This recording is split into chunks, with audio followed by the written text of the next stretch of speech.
Police भरती फक्त physically fit लोकांना घेत नाही, तर त्यांना अकॅडमिक सुद्धा तेवढं स्ट्रॉंग असणं गरजेचं आहे. तो कम्फर्ट झोन मध्ये एखादा मुलगा असेल ना, ज्याला खूप लॅविश असं लाईफ आवडतं, खूप मजा करायला आवडते, त्या लोकांनी चुकूनही याच्याकडे ढुंकून बघता कामा नये.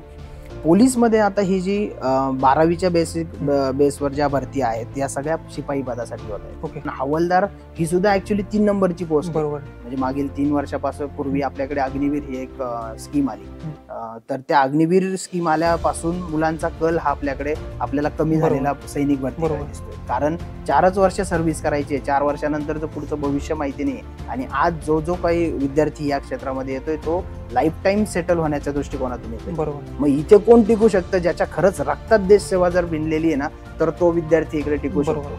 की सण साजरे केले जातात गर्दीत, कारण ते उभे होते वर्दीत. म्हणजे तर वर्दी जर इथे उभी असेल किंवा समाजामध्ये वर्दीवरचा माणूस जर आपल्याला दिसला, तर आपसुकच आपल्याला एक सुरक्षिततेची भावना आहे. माझ्या समोर एक पोलीस हवालदार उभा आहे किंवा पोलीस अधिकारी उभा आहे, तो एक वर्दीवर आहे, तर मला एक प्राऊड फील होतं आणि एक मला असं वाटतं की मी किती सेफ आहे.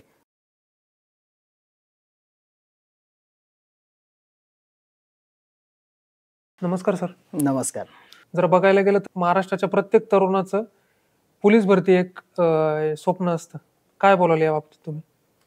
बरोबर आहे की पोलीस भरती म्हणजे एक वर्दी आहे, आणि जिथे वर्दी आहे तिथे रुबाब आहे. जिथे रुबाब असेल तर त्या रुबाबात जगायला कोणाला नाही आवडणार ना. बरोबर. पोलीस म्हणजे जो आता आम्ही बऱ्याच वेळा म्हणतो की अनेक मोठे मोठे अधिकारी आपण बघतो, परंतु एक क्लास 1 एखादा अधिकारी असेल आणि त्याच्या तुलनेत जर पोलीस हवालदार जरी किंवा पोलीस शिपाई जरी बघितला, तर समाजात त्याचा रिस्पेक्ट जास्त आहे, की कारण त्याच्या अंगावरती वर्दी आहे. त्या वर्दीचं एक अट्रॅक्शन या यंग एज मध्ये खूप जास्त आहे. त्या वर्दी मिळवण्यासाठी मग हे मुलं सगळे आता जीवापाड सगळे कष्ट करण्याची तयारी त्यांची आपल्याला दिसते.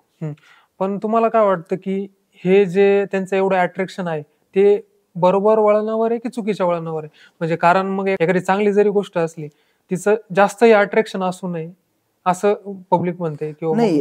हे जे अट्रॅक्शन आहे हे नक्कीच मला तर असं वाटतं की प्रत्येक तरुणामध्ये असायला पाहिजे, कारण हे जे अट्रॅक्शन हे काही वाईट मार्गावरचं नाहीये. याच्यातून नक्की काही ना काही चांगलंच घडणार आहे. कारण त्यासाठी जी तयारी करावी लागणार आहे ती त्या मुलांना अकॅडमिकही तयारी करायची आणि त्यांना फिजिकली त्यांना वर्कआउट रोज करायचंय. आणि एकदा का माणूस फिजिकल वर्कआउट मध्ये जर इन्व्हॉल्व्ह व्हायला लागला की त्याच्या जर शरीर त्याचं मजबूत होतंय तर मेंटली सुद्धा तेवढंच फिट होतंय. मेंटली फिट असलेला माणूस हा वाईट मार्गावर लवकर जात नाही. त्यामुळे हे नक्कीच अट्रॅक्शन हे चांगल्याच गोष्टींमुळे, म्हणजे आम्ही त्याच्याकडे बघताना पॉझिटिव्हलीच बघतो. बरोबर. म्हणजे या गोष्टीचं कुठेही निगेटिव्ह पॉईंट नाही असं होऊच शकणार नाही.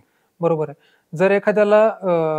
जर एखाद्याला पोलीस भरतीमध्ये भाग घ्यायचा असेल किंवा यायचा असेल पोलीस भरतीमध्ये, तर मग त्याच्या पुढील स्टेप कशा असल्या पाहिजे? समजा एखादा 10वीचा मुलगा आहे तर त्याच्या पुढील स्टेप कशा असल्या पाहिजे? काय नाही, आता पोलीस भरतीमध्ये की सरकारने सुद्धा काही निकष ठरवून दिलेले आहेत की तो मुलगा 18 वर्ष पूर्ण असलेला असायला पाहिजे, 12वी शिक्षण त्याचं कमीत कमी पास असलेला पाहिजे. तर 12वी पास असलेला मुलगा आणि 18 वर्ष पूर्ण त्याचं वय असेल तरी अनेक असे विद्यार्थी आपल्याला दिसतात की 10वी नंतरच लगेच सुरुवात करतात. परंतु ते त्यांच्यासाठी नक्कीच चांगलं आहे की कमी वयामध्ये जर सुरुवात करतायत तर त्या मुलांना इतर मुलांच्या तुलनेत रिझल्ट हा लवकर मिळणार आहे.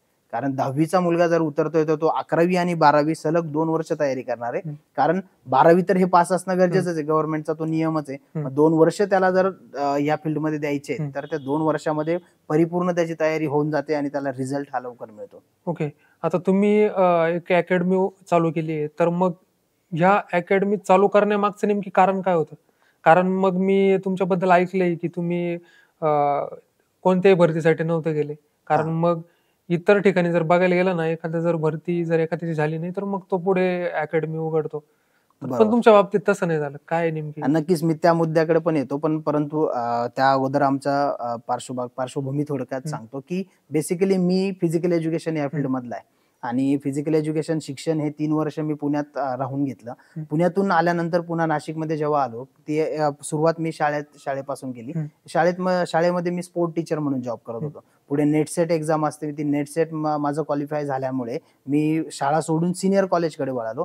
सिनियर कॉलेजलाही जॉब करत असताना नॉन ग्रँटवरच जॉब होता, त्यामुळे तिथे तेवढं सॅटिस्फॅक्शन नव्हतं. परंतु या सर्व गोष्टींच्या दरम्यान एक चित्र माझ्या डोळ्यासमोर रोज मी ग्राउंडवरती बघत होतो की बरेचसे विद्यार्थी हे पोलीस आणि आर्मीसाठी तयारी करतात, परंतु त्यांना शिकवणारे जे कोचेस नाशिकमध्ये मी बघितले ते अगदी या फील्डशी काहीच त्यांचा गंध नाही किंवा त्यामधलं प्रॉपर नॉलेज नाही. बरोबर. त्यामुळे मुलांना खूप असं वेगळ्या पद्धतीने कोचिंग केलं जात होतं जे नको करायला, ज्यामधून त्यांना खूप चुकीच्या गोष्टी दिल्या जात होत्या. तर मग हे ऑब्झर्वेशन चालू असताना मग डोक्यात विचार आला की आपण जर फिजिकल एज्युकेशन मध्ये काम करतोय, फिजिकल एज्युकेशन मध्ये आपण प्रॉपर शिक्षण घेतलंय, तर याचा ह्या मुलांसाठी आपण का नको वापर करायला बरोबर. म्हणून आम्ही ही कोचिंग कॉन्सेप्ट डोक्यात आणली. सुरुवातीला आम्ही फक्त फिजिकली कोचिंग सुरू केलं आणि फिजिकल जेव्हा आम्ही सुरू केलं मग चित्र असं दिसायला लागले की फिजिकलचं जेव्हा आम्ही कोचिंग करत होतो त्यामध्ये रिस्पॉन्स खूप चांगला मिळाला आणि रिझल्ट खूप चांगला दिसायला लागला.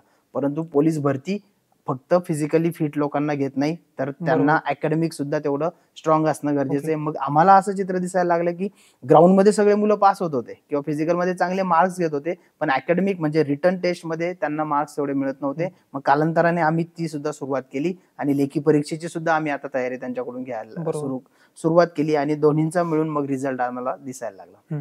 आता मी एक तुम्हाला प्रश्न विचारतो. आता तो प्रश्न ऐकायला थोडा वेगळा पण वाटू शकतो, पण भरतीची तयारी कोणी नाही केली पाहिजे असं तुम्हाला वाटतं? कोणी नाही करायला पाहिजे. जे त्यासाठी मी बऱ्याच वेळा मुलांशी बोलताना सांगतो की जो कम्फर्ट झोन मध्ये एखादा मुलगा असेल ना, ज्याला खूप लॅविश असं लाईफ आवडतं, खूप मजा करायला आवडते, त्या लोकांनी चुकूनही याच्याकडे डुंकून बघता कामा नये. दुसरं, ज्या लोकांना काही आता आम्ही समाजात बघतो की खूप कमी वयात व्यसनांचं प्रमाण आता वाढले. बरोबर. ज्या विद्यार्थ्यांना कमी वयात व्यसन लागले त्या लोकांनी इथे न आलेलंच बरं. कारण जी आपण पोलीस भरतीची तयारी आपण बघतो, मी जसं मग म्हटलो की फिजिकली तुम्हाला फिट राहायचंय आणि मेंटली फिट राहायचंय, तर तुमचं इथे सिलेक्शन होणार आहे. आणि त्याच्यातूनही जर तुम्ही क्लिअर करून जाताय तर पुढे तिसरा पार्ट पोलीस भरतीमध्ये मेडिकल टेस्ट आहेच. मग तुम्ही जर मेडिकल एवढी सगळी तयारी करून मेडिकलमध्ये अनफिट राहिलात किंवा मग फिजिकलच जे लोक व्यसनाधीन आहेत ना, ते हे फिजिकलचे क्रायटेरिया कम्प्लीट करू शकणार नाही. त्यामुळे त्या लोकांनी या फील्डमध्ये न आलेलं कधीही चांगलं. आणि राहिला प्रश्न, आता तुम्ही जसं म्हटले की बरेचसे आपल्याला विद्यार्थी दिसतात की जे स्वतः तयारी करत होते परंतु स्वतः भरती नाही झाले किंवा सक्सेस नाही झाले म्हणून त्यांनी स्वतःचीच अकॅडमी किंवा कोचिंग इन्स्टिट्यूट सुरू केलं. तर मला असं वाटतं की हे फार घातक असं मी याला म्हणेल, कारण या क्षेत्रामध्ये खूप चुकीच्या लोकांनी आता प्रवेश केलाय. आम्ही रोज या क्षेत्रामध्ये बघतोय की अनेक विद्यार्थी हे स्वतः तयारी करत होते आणि स्वतः नाही झाले म्हणून त्यांनी कोचिंग इन्स्टिट्यूट सुरू केले. मला वाटतं यामध्ये असं जाणं अगदी चुकीचं आहे. ज्या विद्यार्थ्यांनी ज्या शिक्षकांनी यातलं जर प्रॉपर टेक्निकल नॉलेज घेतलेलं असेल त्यांनाच पूर्ण अधिकार आहे की असं काहीतरी सुरू करण्याचा किंवा कोचिंग या क्षेत्रात मध्ये येण्याचा. नाहीतर मग आम्ही बऱ्याच वेळा मी सांगतो की एखादा विद्यार्थी 12वीची तयारी करतोय, तो 12वी मध्ये स्वतः फेल झाला आणि तोच लगेच 12वीचेच क्लासेस घेतोय, हे अजिबात योग्य नाहीये. आणि विद्यार्थ्यांनी या गोष्टींकडे जरा बारकाईने लक्ष देणं गरजेचं आहे. बरोबर आहे. म्हणजे आपण कोणाला निवडतोय ते पण विद्यार्थ्यांनी बघायला पाहिजे. नक्कीच बघायला पाहिजे. ओके. जर एखाद्या पदासाठी भरती होत असेल, कोणकोणत्या पदासाठी भरती होते असं तुम्हाला? पोलीसमध्ये आता ही जी 12वीच्या बेसवर ज्या भरती आहेत या सगळ्या शिपाई पदासाठी होत आहेत. ओके. पोलीसमध्ये विद्यार्थी जातोय, आता आपल्याला हवालदार हा शब्द खूप असा प्रचलित आहे की पोलीस हवालदार आहे. पण हवालदार ही सुद्धा ऍक्च्युअली 3 नंबरची पोस्ट आहे. शिपाई पासून सुरुवात होते. मध्ये आता रिसेंटली गव्हर्नमेंटने नाईक मध्ये पद होतं, ते नाईक आता वगळलंय आणि आता पोलीस शिपाई मधून डायरेक्ट तो हवालदारला जाणार. पूर्वी जेव्हा नाईक पद होतं तेव्हा हवालदार हे 3 नंबरचं पोस्ट होतं. म्हणजे ही सगळी जी काही भरती होते ही शिपाई पदापासून होते. पोलीस शिपाई आणि मग पुढची त्यांची पदोन्नती जी काय होती ती तशी होणार आहे. ओके. तर म्हणजे आपल्याला डायरेक्टली जर सेकंड क्लासमध्ये जायचं असेल तर डायरेक्टली जाताना स्टेप बाय स्टेप जावं लागेल. पुरुष आणि महिला यांच्याकरता वेगवेगळे पद असू शकतात की सर्व सारखेच असतात? पद हे एकच आहे, परंतु पुरुष आणि महिलांमध्ये निकष जे सरकारने जे ठरवून दिलेले ते वेगवेगळे आहेत. फॉर एक्झाम्पल, जसं की पुरुषांसाठी उंची जी ठरवून दिली ती 165 सेंटीमीटर असली पाहिजे. पुरुषांसाठी छाती मोजली जाते, छाती न फुगवता 79 सेंटीमीटर असली पाहिजे, फुगवून 84 झाली पाहिजे. तो निकष महिलांसाठी लागू होत नाही, परंतु महिलांसाठी फक्त उंची हा एक क्रायटेरिया, ज्यामध्ये मुलींची किंवा महिलांची ही उंची 155 सेंटीमीटर असणं गरजेचं आहे. सैनिक भरती आणि पोलीस भरती यामध्ये नेमकी काय काय फरक आहे तुम्हाला वाटतं? सैनिक भरती आपल्या पहिली गोष्ट म्हणजे 2 वेगवेगळे भाग येतात. एक केंद्र सरकारच्या अंडर येते सैनिक भरती, आणि पोलीस भरती ही राज्य शासनाच्या अंडर येते. राज्य शासनाच्या मार्फत जे काही पद भरले जाते त्यांचे निकष हे वेगळे आहेत, आणि आर्मीचे किंवा सैन्य दलाचे जे आहेत ते सेंट्रल गव्हर्नमेंट मध्ये येतात, त्यांचे निकष वेगळे आहेत. आता त्यामध्ये सुद्धा जर बघितलं आपण, सैनिक भरतीमध्ये ज्या ज्या वर्षापासून म्हणजे मागील 3 वर्षापासून पूर्वी आपल्याकडे अग्निवीर ही एक स्कीम आली. तर त्या अग्निवीर स्कीम आल्यापासून मुलांचा कल हा आपल्याला कमी बरोबर. झालेला सैनिक भरतीकडे बरोबर. दिसतोय. कारण 4च वर्ष सर्व्हिस करायची आहे. 4 वर्षानंतरचं पुढचं भविष्य माहिती नाहीये आणि आज जो काही विद्यार्थी या क्षेत्रामध्ये येतोय तो लाईफ टाईम सेटल होण्याच्या दृष्टिकोनातून येतोय. बरोबर. मग त्यामुळे तिकडे मुलांचा कल आता आम्हाला कमी झालेला दिसतोय आणि पोलीस भरतीमध्ये कॉम्पिटिशन त्यानंतर आम्हाला जास्त वाढलेली दिसते. बरोबर आहे. जर बघायला गेलं तर हे करिअर ऑप्शन जेव्हा आपण निवडतो किंवा एखादा विद्यार्थी निवडतो तर त्याला भीती असते की जर याच्यामध्ये आपल्याला यश नाही मिळालं तर पुढचं पूर्ण करिअर संपू शकतं. बरोबर. तर तुम्हाला काय वाटतं नेमकी सेकंड ऑप्शन अवेलेबल असतो का या करिअरमध्ये? आता तसं जर बघायला गेलं तर ही एक स्पर्धा आहे. बरोबर. स्पर्धा म्हटली की हारणं आणि जिंकणं हे येणारच आहे. बरोबर. प्रत्येक वेळी किंवा जे विद्यार्थी सगळे येणार आहेत, ज्या संख्येने मध्ये एंट्री करताय पोलीस भरतीमध्ये इच्छुक विद्यार्थी, प्रत्येकाचं स्वप्न पूर्ण होईल असं अजिबातच बरोबर. नाहीये. परंतु त्याचा जर दुसरा भाग बघायला गेलो तर जे काही विद्यार्थी ह्या पोलीस भरतीमध्ये सक्सेस होत नाहीयेत ते पहिली गोष्ट सर्वात त्यांना एक शिस्त लागली जाते. लवकर उठून व्यायाम करणं, बरोबर. दिवसभर त्यांचा अभ्यास करणं. तर या पद्धतीमुळे होतं काय की माणसाचा एक सर्वांगीण विकास झालेला आपल्याला दिसतो. तो शारीरिक दृष्ट्याही आपल्याला सुदृढ दिसतो आणि मानसिक दृष्ट्याही तो तेवढाच कणखर झालेला दिसतो आपल्याला. मग म्हणून जरी एखादा मुलगा ह्या भरतीमध्ये सिलेक्ट नाही झाला परंतु तो दुसऱ्याही कुठल्या ज्या क्षेत्रात जाईल तो तिथे सुद्धा डिसिप्लिन मध्येच राहील आणि जिथे कुठे जाईल तिथे तो प्रोडक्टिव्ह एक काम इतरांच्या तुलनेमध्ये करताना आपल्याला दिसतो. त्यामुळे असं मला वाटतं की प्रत्येक जण जरी पोलीस भरतीमध्ये यशस्वी नाही झाला तर त्याच्या आयुष्यात तो नक्की यशस्वीच होणार आहे ज्या कुठल्या फील्डमध्ये जाईल तिथे. बरोबर आहे. ज्या विद्यार्थ्याने ग्राउंडवर पायही ठेवला नव्हता तर अशा विद्यार्थ्यांसाठी शून्यापासून पोलीस भरतीसाठी तत्पर होणं आहे का शक्य? काय वाटतं तुम्हाला? नक्कीच शक्य आहे. बरेचसे उदाहरणं आमच्या डोळ्यासमोरचे आहेत की ज्यांनी अगदी 12वी पास होईपर्यंत कधी ग्राउंडवर गेलेले नव्हते, कधी फिजिकल फिटनेसमध्ये कधी इन्व्हॉल्व्ह नव्हते. ते सुद्धा लोक पोलीस भरतीमध्ये आल्यानंतर पण किमान त्यांना वर्षभर या गोष्टींमध्ये इन्व्हॉल्व्ह व्हावं लागणार आहे. कारण ज्या विद्यार्थ्यांनी अगोदर तयारी केली, जसं मी थोड्या वेळापूर्वी बोललो की अनेक विद्यार्थी 10वी नंतर पण येतात. 10वी नंतर आलेला विद्यार्थी तो 2 वर्ष ग्राउंडवरती तयारी करतोय. 12वी नंतर आलेला विद्यार्थी नुकताच सुरू करतोय पण स्पर्धा ही दोघांची सारखी आहे. बरोबर. मग त्याच्या स्पर्धेत जर याला टिकायचं असेल तर यालाही तेवढाच वेळ देणं गरजेचं आहे जेवढा त्याने दिलाय. 2 वर्ष तर मी नक्की म्हणणार नाही पण किमान वर्षभर तरी त्याने ग्राउंडवरती न चुकता जर आला तर 1 वर्षात त्याची पूर्ण तयारी ही पोलीस भरतीची 3 इव्हेंटची होऊ शकते. भरपूर युवकांना वाटतं की एकदा गव्हर्नमेंट जॉब भेटला की लाईफ सेट आहे. यावर तुमचं काय बोलणं असेल? कारण मला वाटतं की पोलीस भरती जेव्हा मध्ये आपण इंटरेस्ट घेतो किंवा पोलीस जेव्हा होतो तेव्हा ते फक्त लाईफ सेटचा भाग नसतो, देशभक्ती करावी लागते. नक्कीच की पोलीस सरकारी नोकरी बऱ्याचशा तुम्ही बघा आता आपण महाराष्ट्रात राहतो, मराठी फॅमिलीमध्ये 100 पैकी 90% लोकांना असं वाटतं की माझ्या मुलाने सरकारी नोकर व्हावं. बरोबर. पण सरकारी नोकर ही कॉन्सेप्ट पूर्ण वेगळी आहे आणि पोलीस हे क्षेत्र पूर्ण वेगळं आहे. पोलीस किंवा आर्मी क्षेत्र हे असे आहेत की यामध्ये देशसेवा आहे. देशसेवा ज्याच्या ठाई आपण म्हणतो भरलेली आहे किंवा रुजलेली आहे त्याच विद्यार्थ्याने किंवा त्याच युवकाने या क्षेत्रामध्ये यावं किंवा ते क्षेत्र निवडावं. कारण ही काही टेबल जॉब नाहीये की 10 वाजता यायचं आणि 6 वाजता घरी जायचं.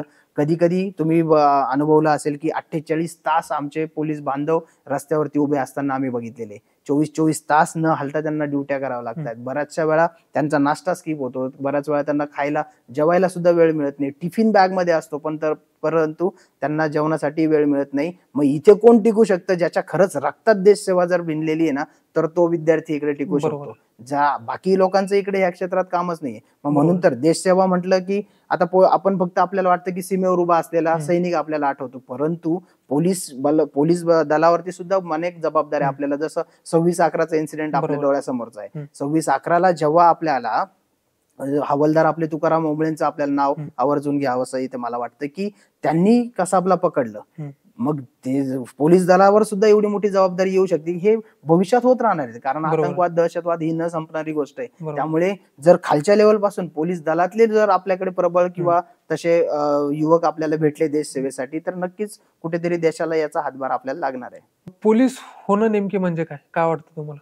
पोलीस होणं म्हणजे पोलीस ही एक सुरक्षिततेची भावना आहे. वर्दी म्हणजे आपण बऱ्याच वेळा तुम्ही सणांच्या वेळेस ऐकलं असेल की सण साजरे केले जातात गर्दीत, कारण ते उभे होते वर्दीत. बरोबर. म्हणजे तर वर्दी जर इथे उभी असेल किंवा समाजामध्ये वर्दीवरचा माणूस जर आपल्याला दिसला तर आपसुकच आपल्याला एक सुरक्षिततेची भावना येते. बरोबर. माझ्या समोर एक पोलीस हवालदार उभा आहे किंवा पोलीस अधिकारी उभा आहे, तो एक वर्दीवर आहे, तर मला एक प्राऊड फील होतं आणि एक मला असं वाटतं की मी किती सेफ आहे. आणि माझ्या घरात असताना मला एक जशी वडीलधाऱ्यांची मला अशी सावली पडली किंवा त्यांचा सहवास लाभला की जी सुरक्षिततेची भावना येते तीच या वर्दी बघितल्यानंतर येते.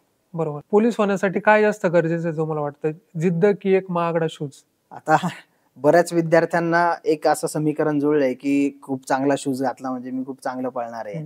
परंतु जर 10 वर्ष मागे गेलो आपण, 5 वर्ष मागे गेलो, तर अनेक विद्यार्थी तुम्हाला हे बेअरफिट, इव्हन आता जरी तुम्ही बघितलं तर पोलीस भरतीमध्ये जेव्हा तुम्ही गेलात तर अगदी गावाकडचे विद्यार्थी येतात, काही विदर्भ मराठवाडा, तिथून काही मुंबईकडे येणारे विद्यार्थी हे रात्रभर प्रवासही करतात, रात्री स्टेशनवर झोपतात आणि सकाळी अनवाणी तुम्हाला पळताना दिसते. परंतु आता शहराकडच्या मुलांचा इकडे प्रभाव जसा वाढायला लागला, शहराकडच्या मुलांनी हा ट्रेंड आणला पोलीस भरतीमध्ये की शूज असाच असला पाहिजे, शूज तसाच असला पाहिजे, शूज चांगला नसेल तर इंजुरी होतील. परंतु आता तसं काही नाहीये. जर खरंच मनापासून जिद्द एखाद्याची असेल ना, बिना शूजचे सुद्धा विद्यार्थी आम्ही पळताना बघितलेले. परंतु याचा दुसरा भाग असाही आहे की जे विद्यार्थी आता हे सोशल मीडियामुळे मुलांचं जे मानसिक खच्चीकरण झालेलं दिसतं की इंजुरी बऱ्याच वेळा ही शरीरात नसतातच, इंजुरीज बऱ्याच वेळा ह्या मानसिक दृष्ट्या आपल्याला झालेल्या दिसतात. असं होतं की माझ्या बाजूच्याचा पाय दुखतोय तर आज शेजारचा मुलगा लगेच दुसऱ्या दिवशी आपल्याला येऊन सांगतो माझा पण पाय दुखतोय, माझ्या बाजूच्याचा काहीतरी इंजुरी झाली म्हणून ती पण मला झालेली, अशी एक भावना आपोआप मुलांमध्ये येते. याचं रिझन काय की हे मेंटली वीक लोक आपल्याला आता झालेले दिसत आहेत. याचे अनेक कारण आहेत, तो विषयच खूप मोठा आहे. पण मेंटली वीक जर तुम्ही असाल तर तुम्ही या क्षेत्रात किती चांगला शूज वापरा किंवा मग काही तुम्ही अत्याधुनिक उपकरणं वापरा, तुम्हाला आतूनच जिद्द असणं गरजेचं आहे. जो मुलगा आतून तयार आहे तोच या स्पर्धेमध्ये टिकेल आणि तोच इथे सक्सेस होईल. आणि म्हणूनच आम्ही सांगतो ना की जगातली एकमेव अशी ही वर्दी आहे की किंवा जो एकमेव असा महागडा ड्रेस आहे की जो विकत घेतला जाऊ शकत नाही. किती मोठा बिझनेसमॅन असू दे किंवा किती मोठा अधिकारी किंवा किती मोठा माणूस असो पैशावाला, तो हा विकत घेऊ शकत नाही. त्याला हा कमवावाच लागतो आणि घामानेच घाम गाळूनच तो मिळवावा लागतो. बरोबर आहे. जर एखाद्याला भरतीसाठी तत्पर व्हायचंय तर त्याच्या पालकांचं योगदान कसं असलं पाहिजे तुम्हाला वाटतं? आता जो विद्यार्थी पोलीस भरती या क्षेत्राकडे वळतो, तुम्ही जर बघितलं त्याचं बॅकग्राऊंड नक्कीच मिडल क्लास किंवा लोअर मिडल क्लास या कुटुंबातून ते विद्यार्थी आलेले दिसत. आपसुकच जेव्हा मुलगा 18 वर्षाचा होतो की पालकांना कुठेतरी वाटतं की याने आपल्या कुटुंबाला हातभार लावला पाहिजे आणि 2 पैसे कमवले पाहिजे, तर सर्वात मोठं योगदान पालकांचं मला वाटतं की इथून सुरुवात होती की त्याला त्या भरतीसाठी वेळ द्यावा लागणार आहे. त्यामुळे त्याच्याकडून आज 2 पैसे कमवण्याची अपेक्षा न ठेवता त्याला अजून काही डाएटसाठी त्याला खर्च लागत असेल, त्याला जसं काही पोलीस भरतीची पुस्तकं त्याला घ्यायची असतील किंवा एखाद्या अकॅडमीमध्ये ऍडमिशन करायचं, तिथे त्याची फी भरायची असेल, उलट पालकांचा हातभार हा तिथे त्याला गरजेचा आहे. परंतु आपल्याला बऱ्याच वेळा दिसतं असं की बरेच मुलं आमच्याकडेही असतात की पार्ट टाइम जॉब करतात आणि पोलीस भरतीची तयारी करतात. मग होतं काय की जे मुलं फुल टाइम तयारी करतायत ते त्यांच्यावरती आपल्याला भारी पडलेले दिसतात किंवा त्यांच्यापेक्षा चांगले मार्क्स हे मिळवतात. मग मुलांचं नुकसान होतं आणि मग परिस्थितीला मुलं दोष देतात की माझी परिस्थिती नव्हती म्हणून मला होता नाही आलं. मग पालकांनी जर इथे थोडंफार 10वी-12वी पर्यंत सांभाळलंच ना पालकांनी, मग अजून जर 2 वर्ष त्याला जर साथ दिली विद्यार्थ्याला किंवा त्यांच्या मुलाला, तर तो नक्कीच लाईफ टाइम त्याची सोय त्याची आयुष्यभराची करू शकतो एवढ्या 2 वर्षाच्या मेहनतीवर. ओके. मी आत्ताच सोशल मीडियावर ब्रह्मास्त्र बॅचचा ट्रेलर बघितला, तर नेमकी काय कॉन्सेप्ट आहे? ब्रह्मास्त्र नावातच ब्रह्मास्त्र आहे. म्हणजे सगळे जेव्हा मार्ग बंद होतात किंवा सगळं वापरून झाल्यानंतरही रिझल्ट मिळत नसेल तर शेवटी ब्रह्मास्त्र हे वापरावं लागणार आहे. म्हणजे त्याला अनुसरूनच आम्ही एक बॅच अशी डिझाईन केली आहे की ज्यामध्ये आम्ही फक्त 15 मुलं त्या बॅच मध्ये घेतो. 15 मुलांना सकाळी 4 वाजेपासून ते रात्री 9 वाजेपर्यंत पूर्ण त्यांचं शेड्यूल त्यामध्ये आहे. पूर्ण वेळ तयारी त्यांच्याकडून करून घेतली जाते आणि आमचं टार्गेट असं आहे की 15 पैकी 15 विद्यार्थी हे सिलेक्ट झाले पाहिजे. आणि आम्ही मागच्या बॅच मध्ये तसा रिझल्ट दिला पण आहे की 15च मुलं घेतले होते, त्यातले 14 लोक आपले सिलेक्ट झाले पोलीस भरतीमध्ये. मग हेच आम्ही 15 लोक घेऊन त्यांना त्या ब्रह्मास्त्र बॅच मध्ये संपूर्ण ट्रेनिंग देऊन, नुसतंच फिजिकली किंवा अकॅडमिकल ट्रेनिंग आम्ही त्यामध्ये देत नाही, त्यामध्ये अनेक दुसऱ्याही गोष्टी इन्व्हॉल्व आहेत, ज्यामध्ये फॉर एक्झाम्पल काही स्पिरिच्युअल ऍक्टिव्हिटीज असतील, काही रिच्युअल्स त्यांचे असतील. या सगळ्या गोष्टींचा आधार घेऊन आम्ही त्या ब्रह्मास्त्र बॅचवरती काम करतो आणि सर्वात महत्वाचं की ते आम्हाला पूर्ण वेळ आम्हाला विद्यार्थी लागतात. 24 ओके. तास ते आमच्याकडे राहतात. त्यांचं राहणं खाणं सगळं आपल्याकडे आहे आणि मग म्हणूनच हा रिझल्ट आम्हाला तो मिळताना दिसतो. पोलीस भरती आणि सरकार हे समीकरण काही वेगळं नाही माझ्या हिशोबाने. तर मग नेमकी काय अपेक्षा आहेत सरकारकडे मुलांच्या? आणि पोलीस भरती किंवा सरकारी नोकरी ह्या सर्व गोष्टी या सरकारवरती अवलंबून आहे. बरोबर. कारण किती विद्यार्थ्यांनी तयारी केली आणि किती त्यांची स्वतःची तयारी झालेली आहे किंवा ते त्या गोष्टीसाठी कॅपेबल आहेत, परंतु जर सरकारने ऍडच नाही काढली तर त्याच्यावरती त्यांचं काहीच किंवा आमच्या सारख्या लोकांचं पण काहीच आमचं त्याच्यावरती कंट्रोल नाहीये. मग जोपर्यंत सरकार ऍड काढत नाही किंवा नवीन जाहिराती डिक्लेअर करत नाही तोपर्यंत मुलांना सुद्धा एक अशी मरगळ आलेली दिसते आपल्याला. बरोबर. ज्या दिवशी ऍड पडते त्या दिवसापासून सगळे नव्या एका ऊर्जेने काम करायला सुरुवात करतात. सरकारी ज्या ज्या आता गोष्टी बदलत असतात, अनेक वेळा सरकारी काही धोरणं बदलतात. जसं आता गव्हर्नमेंट नुकतंच चेंज झालेलं आहे, तर ह्या ज्या आता गव्हर्नमेंट जे आल्या आपल्याकडे महाराष्ट्रात आलेलं आहे त्याच गव्हर्नमेंटने नुकतीच घोषणा केली होती की जे एसटी आणि एसटी कॅटेगरीतले जे विद्यार्थी आहेत, मुलगा असो किंवा मुलगी, त्यांनी आता उंचीमध्ये सुद्धा सूट दिलेली आहे. तर अशा सरकारमुळे आमच्या विद्यार्थ्यांना फायदा होतो. अनेक विद्यार्थ्यांची ही उंची बसत नाही, परंतु ह्या सरकारी नियमांमुळे आता त्या मुलांचा फायदा होणार आहे. ज्यांची उंची बसत नव्हती 5 सेंटीमीटर आता गव्हर्नमेंटने सूट देण्याचं डिक्लेअर केलंय. अजून त्याचा ऑफिशियल GR आलेला नाहीये, परंतु गव्हर्नमेंटने सांगितलंय. आणि नुकतंच जसं माजी मुख्यमंत्री एकनाथजी शिंदे होते, त्यांनी सांगितलं होतं की 25,000 फक्त महिलांसाठी जागा डिक्लेअर होणार आहेत. 25,000 जर महिलांना जागा डिक्लेअर केलेल्या आहेत त्यांनी, जर अशी ऍड आली तर अनेक महिलांचा त्यामध्ये फायदा होणार आहे. 25,000 जागा म्हणजे खूप मोठी गोष्ट आहे. अनेक वेळा आता ह्या जे 3 वर्ष बघितले, इतिहासात अशी भरती कधीच झालेली नव्हती. सलग 3 वेळा, पहिल्यांदा 18,000 पदांची झाली, आता 17,500 पदांची लगेच झाली आणि पुन्हा येत्या वर्षामध्ये त्यांनी 25,000 जागा डिक्लेअर केल्या. मला नाही वाटत इतिहासात अशा एवढी मोठ्या प्रमाणात भरती आहे. मग असे जर सरकार आलं, असं जर गव्हर्नमेंट आलं तर नक्कीच विद्यार्थ्यांचा फायदाच होताना आपल्याला दिसतोय. बरोबर आहे. सगळ्या विद्यार्थ्यांचं एकच म्हणणं असतं की भरती नाही निघत, भरती नाही निघत. मग नेमकी सरकारला अडचण कुठे येते, काय वाटतं तुम्हाला?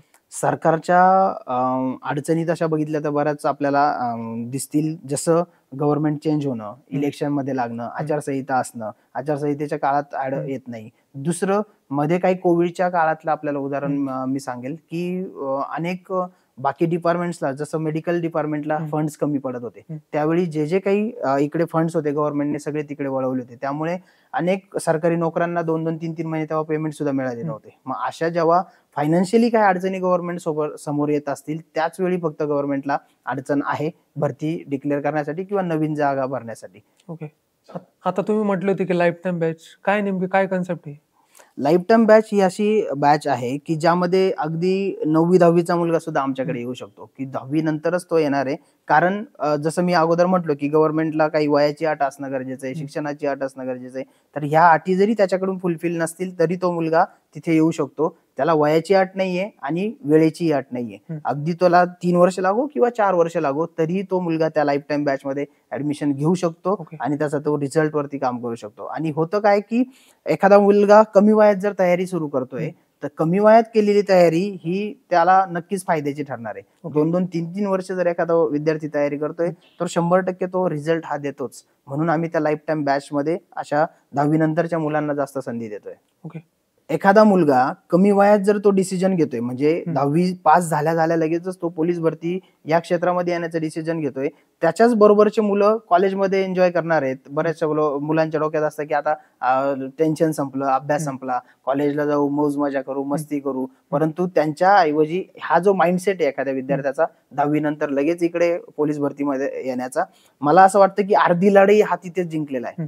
तो जो विद्यार्थी आहे मनातून तयार झालेला आहे, त्याला कोणी सांगितलं नाही, फोर्स केलेलं नाहीये. तो एवढ्या कमी वयात जर पोलीस भरतीमध्ये येण्याची इच्छा फक्त प्रकट करतोय तर मला असं वाटतं की तो म्हणजे असं इंग्रजीमध्ये म्हणतात की well begun is a half done, म्हणजे तो अर्धी लढाई खरंच तिथेच जिंकलेला असतो. बरोबर.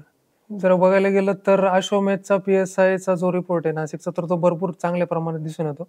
तर मग अश्वमेध आणि PSI हे समीकरण नेमकी कसं काय जुळून येते नाशिकमध्ये? त्यासाठी म्हणजे खरं तर आम्ही हे एक स्वप्न घेऊन उतरलोय की हं. नाशिक एक MPSCचा हब बनावं म्हणून. हं. पूर्वी मुलांना पुणे, मुंबई सारख्या शहरांमध्ये जावं हं. लागत होतं. दिल्ली सारख्या शहरांमध्ये मुलं हं. नाशिकमधली जात होते. परंतु यासाठी आमच्याकडे काहीतरी पर्याय असला पाहिजे म्हणून आम्ही एक स्वप्न घेऊन उतरलोय की येत्या काही वर्षांमध्ये आपल्याला एक MPSC साठीचं हब नाशिक शहराला बनवायचंय. ओके. यासाठी आम्ही प्रयत्न सुरू केला आणि PSI बॅच सुरू केल्या आम्ही. आता आमच्याकडे जशी ब्रह्मास्त्र बॅच मी पोलीससाठी हं. बोललो, तशी आमच्याकडे PSI ची स्पेशल बॅच आहे. ओके. त्यासाठी आम्ही सुद्धा म्हणजे जरी PSI ला आता ग्रॅज्युएशन कंप्लीट असणं हं. गरजेचं आहे, तर आम्ही घेताना 12वी नंतरचे मुलं घेतोय, जे हं. नुकतेच 12वी पास झाले. हं. मग आम्हाला ते 3 वर्ष मिळतात.